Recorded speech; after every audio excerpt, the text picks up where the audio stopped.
শুভ সন্ধ্যা, আপনাদের সাথে আছি তাওফিকা রহমান। প্রিয় দর্শক শ্রোতা, সবাইকে আমন্ত্রণ জানাচ্ছি এনটিভির প্রতিদিনের সান্ধ্য আয়োজন শুভ সন্ধ্যায়। শুভ সন্ধ্যা আজ থাকছে চলতে থাকা প্রদর্শনী এনটিভি হাইলাইটস, স্বনামধন্য চিত্রগ্রাহক মাহফুজুর রহমান খানের সঙ্গে আলাপচারিতা। প্রথমেই চলতে থাকা প্রদর্শনী।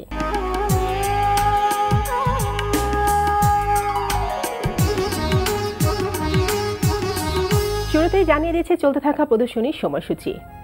ধানমন্ডির আলিয়াস ফসেতের লা গ্যালারিতে প্রদর্শিত হচ্ছে দলীয় চিত্রকলা প্রদর্শনী পাবে সামান্য নিকিতার দেখা। বিকাল ৩টা থেকে রাত ৯টা এই সময় প্রদর্শনী চলবে ১৭ মে পর্যন্ত।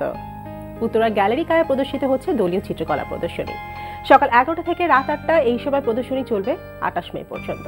গুলশান এভিনিউ রেডিয়াস সেন্টারের আর্ট গ্যালারিতে প্রদর্শিত হচ্ছে চিত্রশিল্পী প্রশান্ত কর্মকার বুদ্ধর একক চিত্রকলা প্রদর্শনী গোল্ডেন ডোরস। প্রতিদিন বিকাল ৩টা থেকে রাত ১০টা এই সময় প্রদর্শনী চলবে ১ জুন পর্যন্ত। এবার এনটিভি হাইলাইটস।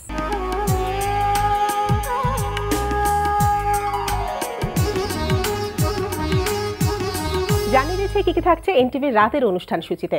সন্ধ্যা ৬টা ৪৫ মিনিটে থাকছে টক শো ফ্র্যাঙ্কলি স্পিকিং।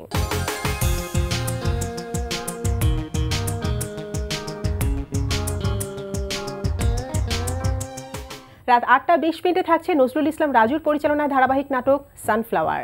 রাখো রাখো রাখো রাখো, দাঁড়াও দাঁড়াও। তার মানে তো বলতে হবে যে তুমি শুধু মিথিলার ওয়ার্কশপে যাওনি, জয়ার ওয়ার্কশপে তুমি গিয়েছিলে, তাই তো? ইরফান প্লিজ, এটা নিয়ে আবার বড় কোনো ইস্যু তুমি ক্রিয়েট করো না প্লিজ। আমি কিচ্ছু করবো না, আমি শুধু বোঝার চেষ্টা করছি খেলাটা কোন দিকে করাচ্ছে। রাত ৯টায় প্রচার হবে অনুষ্ঠান স্যান্ডেলিনা গ্ল্যামার ওয়ার্ল্ড।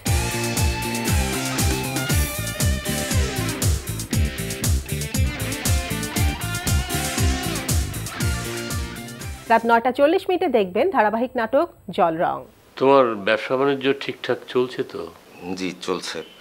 বাবা, একটা অনুরোধ ছিল আপনার কাছে, যদি পারেন তাহলে আমাকে ক্ষমা করে দেবেন। আমি আপনাদের সঙ্গে অনেক মিসবিহেভ করেছি, সে কারণে আমি লজ্জিত, অনুতপ্ত। ঠিক আছে ঠিক আছে, এত বলতে হবে না। তুমি আর নীলিমা সুখী হও, এটাই তো সারা জীবন চেয়েছি। রাত ১১টা ৩০ মিনিটে সরাসরি সম্প্রচার হবে হাসান ইউসুফ খানের প্রযোজনায় সঙ্গীতা অনুষ্ঠান এই সময়ের গান। রাত ১২টা ১০ মিনিটে থাকছে টক শো এই সময়। এই ছিল এনটিভির রাতের অনুষ্ঠান মালার হাইলাইটস। এবার আলাপচারিতা।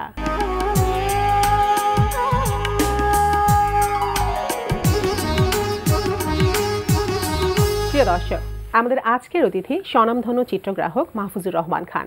চলুন কথা বলি তার সঙ্গে। শুভ সন্ধ্যা। শুভ সন্ধ্যা। কেমন আছেন? আছি, ভালো আছি। তো আমাদের অনেক ভালো লাগছে যে আজকে আমরা আপনাকে পেয়েছি আমাদের অনুষ্ঠানে।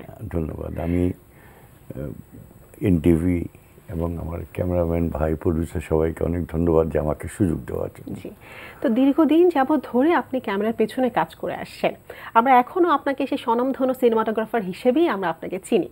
তো এত দিন ধরে কাজ করে আসছেন, তো প্রথমেই জানতে চাচ্ছি যে এই যে আগে এত কাজ করেছেন, তখনকার যে কাজগুলো ছিল সেগুলো আসলে কেমন ছিল? তখন একটা টিম কাজ করতো, আচ্ছা, director, editor, music director, script writer, song writer, আমরা সবাই বসতাম। তারপর একটা গল্প হতো, গল্প সিলেক্ট করতাম। তারপর আর্টিস্ট কাকে নেব, এই ক্যারেক্টারের জন্য কাকে শ্যুট করে, এইভাবে একটা টিম করে আমরা লোকেশনগুলো সিলেক্ট করতাম কোথায়। তারপর আমরা শুটিংয়ে যেতাম এবং আমরা জানতাম যে এটা মে মাস, এই ছবিটা হবে আগামী জানুয়ারিতে। আচ্ছা, কারণ এই ডাইরেক্টর ধরেন শিবলি সাদিক বা রাজ্জাক ভাই বা আজহার ভাইয়ের ছবি এই উইদিন 3 মান্থস রিলিজ হলো, এটা ব্যবসাও তো করতে হবে। তো নেক্সট ছবির জন্য প্রিপারেশনটা কি, তা আমরা কিন্তু এখন থেকে প্রিপারেশন নিতাম নেক্সট ছবির।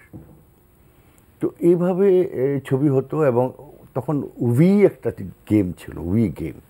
এখন তো সব I am doing this, I am doing this, মানে টিম ওয়ার্কটা এখন নাই, সেটা ভেঙে গিয়েছে বলা যায়। আমি তো দেখি না। আচ্ছা, আমি দেখি না। তারপরেও আমি বলবো যে আমি যে কটা ছবিতে কাজ করছি এখন, মোর্শেদ ভাইয়ের একটা ছবি, আঁখি ও তার বন্ধুরা, তার মিনহাজের ছবি, মেঘ কন্যা, আমার কাছে মনে হয় যে দে হ্যাভ ডান দ্য কাছাকাছি এই ধরনের কাজ আমরা করেছি। আচ্ছা, তাহলে আগের যে কাজগুলো ছিল সেটা ছিল উই, আপনি যেটা বলেন, এখনকার কাজগুলো হয়ে যাচ্ছে আস্তে আস্তে আই হিসেবে। তো কেমন হচ্ছে এখনকার কাজগুলো যে হচ্ছে, সেগুলো কেমন হচ্ছে? এখনকার কাজগুলো খারাপ আপনি বলতে পারবেন না। এখন এক একটা লোকের এক একটা ভিউ তারা নিজেরা নিয়ে আসছে এই সাবজেক্টটা। আগেকার ডাইরেক্টররা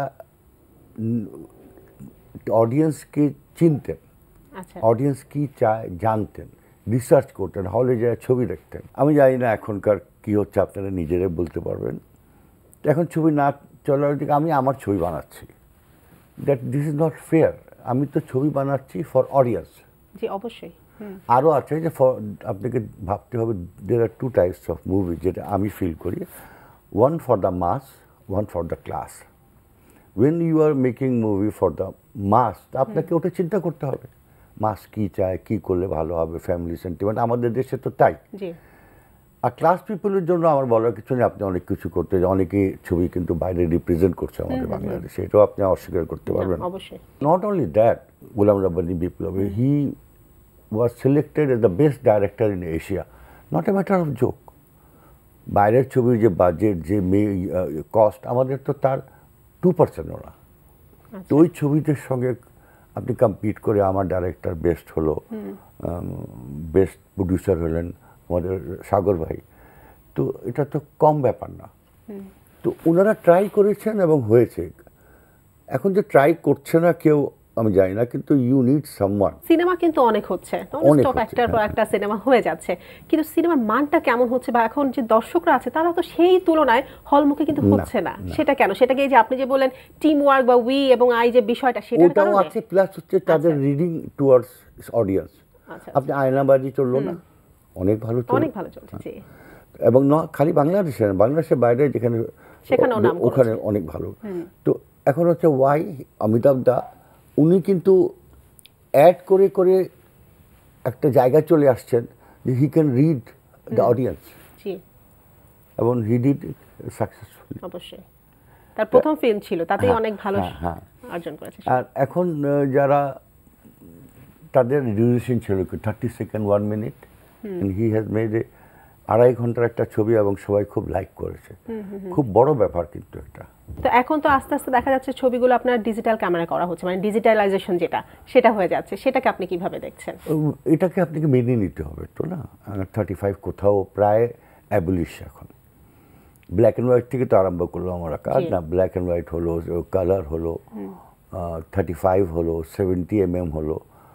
এখন তো আর আপনাকে মেনে নিতে হবে এটা। সময়ের পরিবর্তনের সাথে সাথে সবকিছুই পরিবর্তন হবে। You have to accept it. আর এখন যেটা হচ্ছে যে আপনি ইউ ক্যানট সে যে আপনি অনেক জানেন, অ্যান্ড আমাদের জানার শেষ নাই। We are all the student of continuing studies.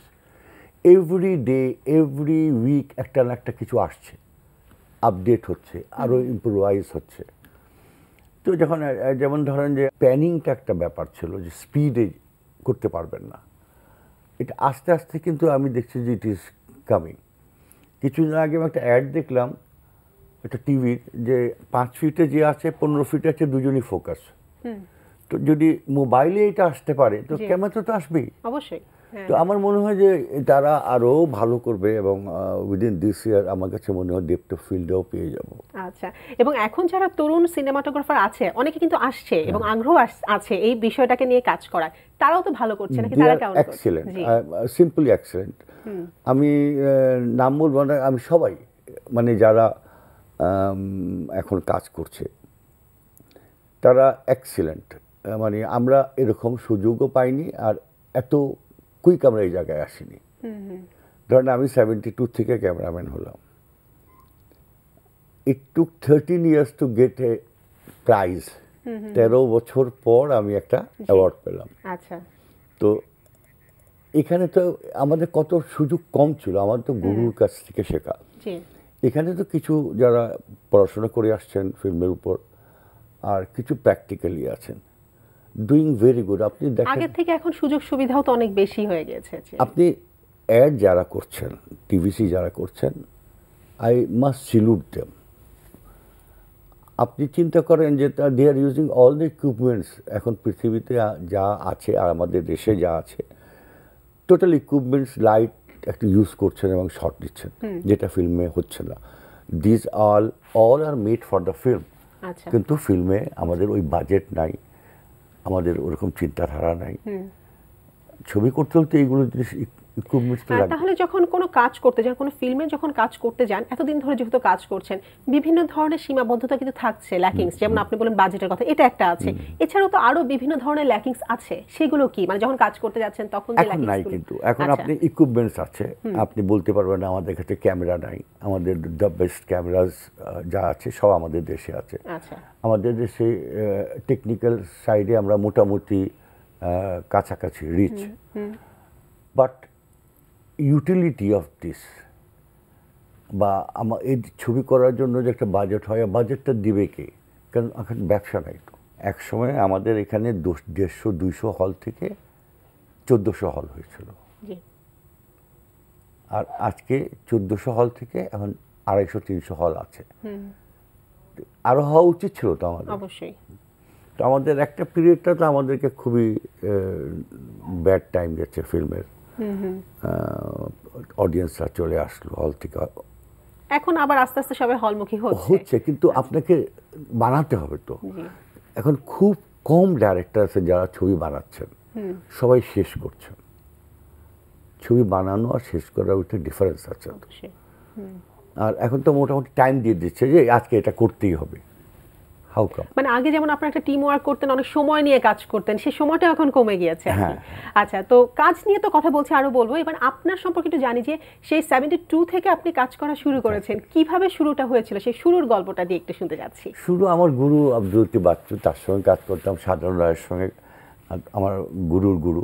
কাঁচের স্বর্গ ছিল আমার প্রথম ছবি, ও ডাইরেক্টর ছিলেন আবুল বশার চুন্নু। তারপর আমার জন্মভূমি, তারপরে আরম্ভ হলো আস্তে আস্তে সব কাজ করা, এখন পর্যন্ত এখনো করে যাচ্ছেন। এখন তো সুযোগ পাচ্ছি আর কাজ করার। আচ্ছা, তো এখন পর্যন্ত আপনি 9টি ন্যাশনাল অ্যাওয়ার্ড অর্জন করেছেন, অনেক বড় একটি ব্যাপার। প্রথম পাওয়া অ্যাওয়ার্ড কোনটা ছিল? প্রথম ছিল রাজ্জাক ভাইয়ের ছবি অভিযান।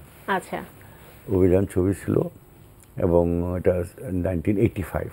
আচ্ছা, দ্যাট মিনস 13 ইয়ার্স পর। আচ্ছা, আচ্ছা। আর এখন সবার পেশেন্সটা কমে গেছে।